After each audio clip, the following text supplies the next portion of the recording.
The Republican Party has no principles. They have no issues that they actually care about, that they stand on. The only thing that really matters and is really central to being a MAGA Republican is shameless hypocrisy. That's what they care about. Lying all the time and always about everything. And although they love it, they really hate when they get called out for it. And that is exactly what we saw today when Senator Mark Wayne Mullen, the Republican from Oklahoma, decided he wanted to spout off at Bernie Sanders about education, which Oklahoma, I think, is either 50th or 49th in the nation in. So I don't know how he's talking, but Bernie Sanders had a great response to just this ridiculous notion from the MAGA senator, and we are going to get into all of that. But before we do, if I could quickly ask you to leave a like on this video, and if you haven't already and you enjoy our channel, to hit that subscribe button. It goes a long way, and it really does mean a lot to me. Now let's get into this clip. Mr. Chairman, and I rise in opposition to Mr. McMahon. I like her personally. I respect the work she has done in building a large and successful business. But I think the main point that has to be made in this particular moment in history is it really doesn't matter who the Secretary of Education is, the Secretary of Labor is, because those people will not be calling the shots. What I think should be of great concern to every member of this committee, every member of Congress and the American people, is that this great nation, founded on democratic principles, founded around a separation of powers between the legislative branch, the judiciary, the executive branch, is moving more and more toward an authoritarian society where all power is resting in the hands of a few in the White House. The other day, the president, whether facetiously or not, and I suspect not quite facetiously, talked about being a king, talked about the day before, that when you're trying to quote-unquote save the country, you don't have to worry about the law. Well, that is not what this country is about. That's not what the Founding Fathers, in their brilliance. You know, the older I get, the more I respect the work that these guys did back in the 1770s. They were nobody's fools. And they understood you don't give one branch all the power. They fought the King of England, which now takes us back to the Department of Education. And that is, in a sense, it doesn't really matter who the secretary will be, because he or she will not have the power. I think that everybody in this committee understands that we are living in a time of massive income and wealth inequality, and the Department of Education provides vital resources for 26 million kids who live in high-poverty school districts. These are the kids who most need our help. Is it the responsibility of the federal government to see that every kid in America, whether you're poor, middle class, or rich, gets a quality education? In my view, it is. It really is. And that is what a lot of what the Department of Education does. Is it a perfect entity? No. Is it bureaucratic? Yes. Can we reform it? Yes. Should we abolish it? No. The Department of Education provides funding that millions of public school students with disabilities desperately need. And without federal funding, where would these kids be? It supports nearly 10 million children enrolled in rural schools. It provides Pell Grants to 7 million low-income kids to help pay for the cost of college. It enforces our federal civil rights laws to ensure all students can get a decent education no matter what the color of their skin may be, no matter what their religion is, no matter what their gender is. So, Mr. Chairman, I will vote to oppose Ms. McMahon. I respect her, I like her, but I will vote no. And just, you know, to the ranking member, or I guess, or minority ranking member, I want to point out that it's interesting to hear you talk about, you know, the United States and the manner that it is and the way that we perform, when sometimes you actually openly present yourself as a socialist and what that means for this country. It's also interesting to hear you guys try to defend the Department of Education. When the Department of Education was first stood up, we were ranked #1 in the world globally in education, and today we rank 34th. And you think it's working? I don't even know how you defend that. I don't know how you can possibly, with a straight face, say that that's working. What we're doing is a definition of insanity, which means we're repeating the same thing, expecting different results. God forbid that President Trump comes in and actually wants to make changes. My kids all go to the public school system. My mother was a special ed teacher. My sisters, special ed teachers. My grandmother, my aunt, and my brother-in-law all in the school system. All teachers or principals. I get it. I understand it. Talk to them and ask them how well it's working. It's not. If we really say we're for the kids, then let's try something drastic. Let's actually make a change, because we're doing nothing but going backwards. And our test scores haven't improved since 1979. They've just continued to fall. So with that being said, I'm all for change, and I'm a definite yes. With that, sir, I yield back. The idea that, as I already said, Mark Wayne Mullen from Oklahoma thinks he can lecture Bernie Sanders of Vermont about education is astounding to me.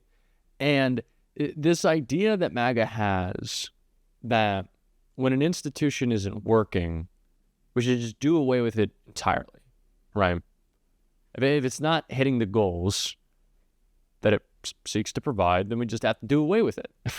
It's so counterintuitive, but it just plays into the thing that they like to do the most. They say government is broken, and that's why they so desperately want to be in government. They hate it. That's why they want to be in it and make it bigger. And then they get there, and they try to mess it up as much as possible to point to the self-fulfilling prophecy of, look, well, the government doesn't work. It's like, well, yeah, if you elect people who hate government and hate to see it work, it's probably not going to work, especially when the people are so stupid and really just don't care. Because if Mark Wayne Mullen actually cared about investing in education, he would consider some of the ideas of Bernie Sanders, who laid a lot of those out while grilling the soon-to-be Secretary of Education in Linda McMahon. Does it concern you in America that we are living in a society where the people on top are doing phenomenally well, while 60% of Americans are living paycheck to paycheck? And how do you think that impacts our educational system? Thank you very much, Senator, for that question. First of all, let me say that I believe that teaching is one of the most noble professions that we have in our country, and we have so many good, dedicated teachers to help our students. I do think that we are trapping students often in low-performing schools, and that's why the president has such a strong policy towards school choice. But you will agree, I don't mean to interrupt you, but you will agree that you can't just look at education. The truth is that middle class, upper middle class public schools in America generally do pretty well. But if you are homeless, if you were a homeless person and you had kids, the odds of your kids doing pretty well are not good. I'm just asking you, what do you think about the massive level of income and wealth inequality, the fact that we have the highest rate of childhood poverty? Is that something you think you might want to pay attention to? Well, certainly, Senator, I do believe that we want to make sure that every child in our country has the opportunity to have equal access to a quality education. And the Department of Education really is not setting economic policy in the country. Well, we should focus on educating our children, and we should focus on it at the local level. Let me ask you this. You mentioned correctly that we have many great teachers in America, right? Yes. If you as a businesswoman wanted to attract the best and the brightest, would you be starting them off after they leave school, maybe $50,000, $60,000 in debt with salaries of $35,000 or $40,000? Or would you say, we respect, you talked about teaching being the noblest profession. I agree with you. Would you agree with me, support my legislation that says no teacher in America should earn at least $60,000 a year? Well, certainly the pay to teachers is up to the states where those teachers reside. I do believe we should pay our teachers fairly. They spend so much time with our students, and they should be well compensated for their job. Paying them fairly, nobody in the world will disagree with you. I mean, the question is, if teaching is a noble profession, if teaching is an important profession, you know, should we be paying them salaries commensurate with the value that of the work that they are doing? So I'm asking you a simple question. Would you recommend to states, as the leader of education in America, that teachers at least make $60,000 a year? I would certainly recommend to states that teachers be paid what is commensurate with the kinds of jobs that are part of their states. Not all states have the same living costs. Not all states have the same ability to pay teachers, but to attract really good teachers and to keep them, we should definitely pay them commensurate with the job performance that they are undertaking. Millions of young people, low-income people, are finding it very difficult to afford to go to college, and they're leaving school $50,000, $100,000, $200,000 in debt. Pell Grant program provides assistance to over 7 million low-income young people in this country. Can you guarantee to us, if you are made a Secretary of Education, that no student in America will lose their Pell Grant as the department is dismantled? Certainly, the defunding is not the goal here.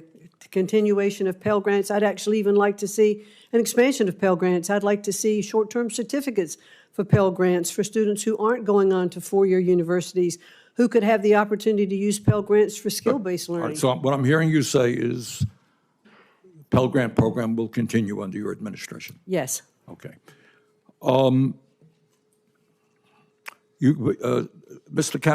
Senator Cassidy asked you an important question, and that is, do you agree, and let me just once again get your feelings on this, that if there is a movement to abolish the Department of Education, it has to go through the United States Congress?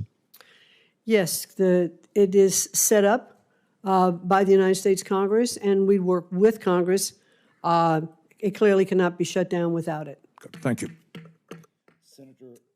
Senator, that is an actual comprehensive plan for how to address and better what is, yes, a failed education system in the United States. But what MAGA wants to do is just berate it and attack it and put Elon in charge of it for some reason. Elon is like high on ketamine all the time. It's like, we saw him at CPAC. This is a deranged individual who has just taken a meat axe to everything in government. He doesn't care. He only supports the dollars that directly go to him or his companies. And there's what, about 10 million of those a day? That's what he's after. Republicans do not care. Let's stop prefacing every discussion about Doge with, we know we really want to cut waste. Yeah, we've been talking about it. Don't let Republicans exist on this playing field of normalcy. It's not how we should be having conversations. And no one should be giving an inch to Mark Wayne Mullen on his ideas. Let's listen to Bernie. I think it's a much better path to take. And it's the one we're going to be taking on this show. And if you want to support that, as always, you can hit that subscribe button and leave a like on this video. And if you stuck around to the end, you can drop a blue heart in the comments. Until next time, I'll see you soon.